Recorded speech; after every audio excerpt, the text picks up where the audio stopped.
Daniel was a rich farmer.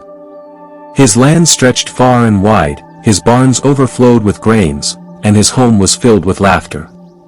He had a loving wife, 2 beautiful children, and many workers who respected him. Life was good to Daniel, and everyone in the village admired his success. But Daniel had one weakness, his anger. Whenever things didn't go his way, he exploded. A single mistake from his workers could make him shout, insult, or even beat them. He didn't realize that slowly, his anger was destroying the peace in his home and the respect people once had for him. One afternoon, while his workers were harvesting maize, one of them accidentally broke a part of the irrigation pipe. Instead of understanding, Daniel became furious. He shouted so loudly that everyone in the field stopped working. In his rage, he threw a hoe and almost hit the poor man. His wife, who had come to bring him lunch, witnessed everything. She tried to calm him down, but Daniel shouted at her too. That day, something changed. His wife packed her things and left with the children, saying she couldn't live with a man whose anger burned like fire. At first, Daniel didn't care.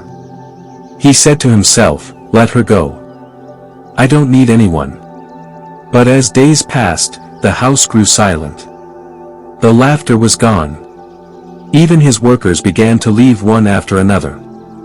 The farm that was once full of life became empty. Daniel tried to work alone, but everything started failing.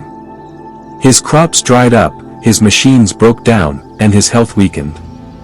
It seemed as if the land itself was rejecting him. He had money, but no peace. He had property, but no joy. He was completely alone. One evening, after a long, tiring day, Daniel went to the nearby stream to fetch water. There, he saw an old woman sitting quietly by the water's edge, washing some clothes. He greeted her, and she smiled softly, asking why his face looked so heavy. Daniel sighed deeply and told her everything, how he lost his family, his workers, and his peace because of his uncontrollable anger. The old woman listened silently, then asked him to bring her 2 bowls of water, one hot, one cold. Daniel did as she said. She dipped her hands into the hot water and quickly pulled them out. Then she placed them into the cold water and smiled. She looked at Daniel and said, "Do you see how the hot water burns and the cold water soothes? Your heart has been like that hot water, always boiling, always burning everyone around you. But if you want peace, you must become like the cold water. It doesn't burn, it calms. When you react in anger, you destroy.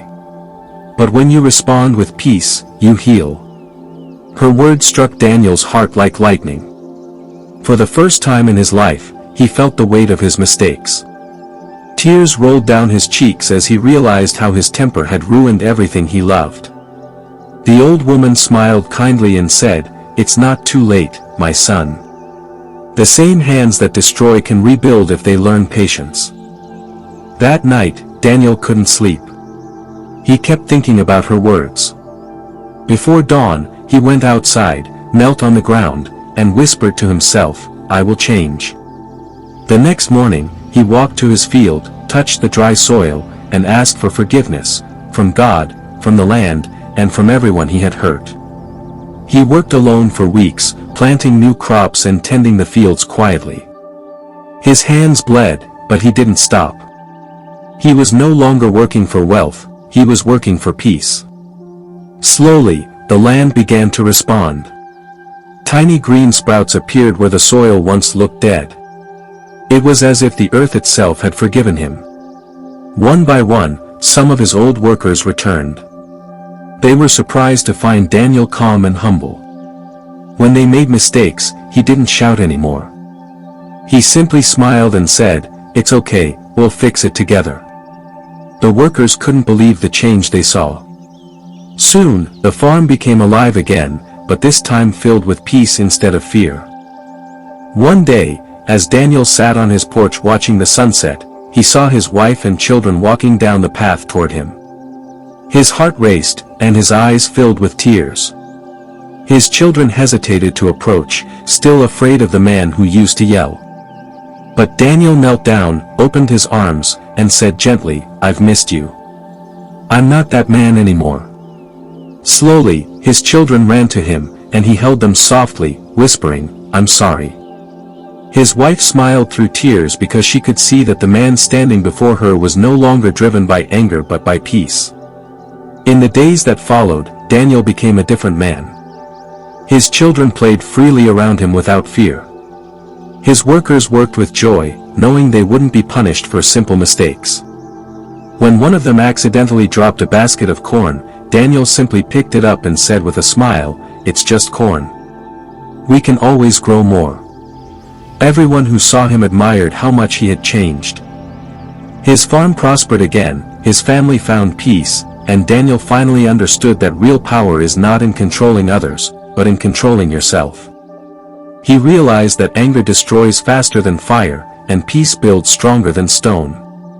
Every evening, he sat outside watching the stars, whispering to himself, "Hot water burns, but cold water heals." He had finally found his healing. The man who was once feared became the man everyone respected. He learned that when you master your emotions, you master your life. He lost everything to his anger but gained it all back through peace. From that day on, Daniel lived quietly, grateful for a second chance, and determined never to let anger rule him again. The moral of this story is simple: the man who can calm his own storm will never be destroyed by the world's thunder. Anger can burn everything you've built in a single moment, but patience can rebuild what you've lost and more. If Daniel's story touched your heart, remember this: peace doesn't come from controlling others, it begins when you control yourself. When anger rises, pause, breathe, and choose peace. That single choice can save everything you've worked for in life. If this story inspired you, subscribe for more powerful lessons and share this story with someone who needs to be reminded that peace is always possible.